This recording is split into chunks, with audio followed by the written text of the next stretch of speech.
Ngayong panahon ng tag-ulan, inaasahan din natin ang sunod-sunod na pagdating ng bagyo at iba pang kalamidad. Marapat tayong maging maagap at handa. Alamin natin yan sa report ni Julius Disambron. Maraming salamat at magandang umaga naman sa iyo, Audrey. Tag-ulan na naman.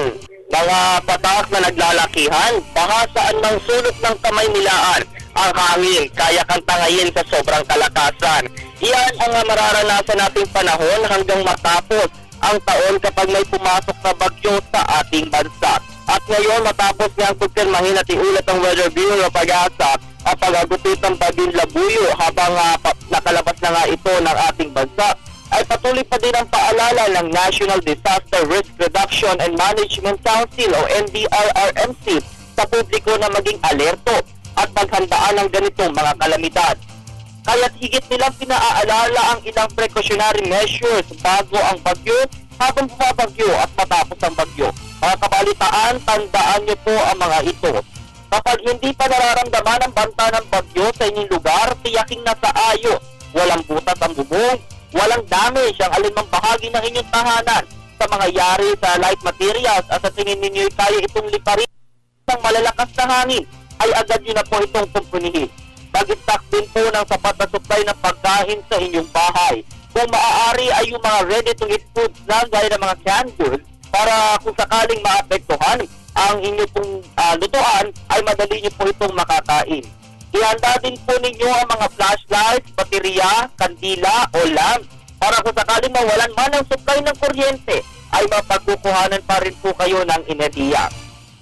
Napakahalaga din po ang pagkakaroon ng first aid kit at mga medical supplies sa inyong tahanan. Kung may transistor radio, sumutok po lamang sa mga pinakahuling balitang ihahayag sa inyo ng inyong mga tagapagbalita ng bayan tungkol sa mga bagyo. Tiyaking walang basurang maaaring magbara sa mga drainage systems malapit sa inyong tahanan upang mabilis itong mag-subside. Habang humahagupit naman ang bagyo, manatili pong kalmado at manatili lamang sa loob ng bahay. At kung may lakad na malayuan at sa tingin ninyong makakaabala din ito, ay agad nyo na po itong ipagpaliban. Kung ang inyong pong lugar ay binabaha at ay agad na po kayong lumikas. Sundin po ang inyong mga local government kung talagang malala na ang sitwasyon at kailangan evacuate. At matapos ang hagupit ng bagyo, huwag agad gagalawin ng mga lumubog na electrical units o power supplies at magpatulog po kayo sa mga taong may kaalaman sa electrical connections na makaiwas sa pagkakakuryente.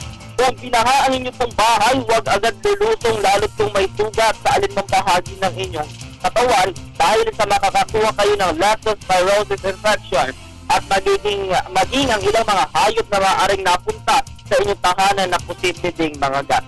Maaalalang marami na pong malalakas na bagyong dumaan sa bansa at isa din ang bagyong Odboy noong taong 2009 sa nagpalubog at umubo sa mga ari-arian na siya ding kumitil ng maraming buhay. Ngayong pabugso-bugso ang ating nararamdaman panahon, Audrey, ay talagang mas mabuti nang maging handa kaysa sa nabibigla. Yan muna ang pinakauling mga sitwasyon. Live, ako si Julius Disambron, nag-uulat para sa telebisyon ng bayan. Maraming salamat, Julius Disambron.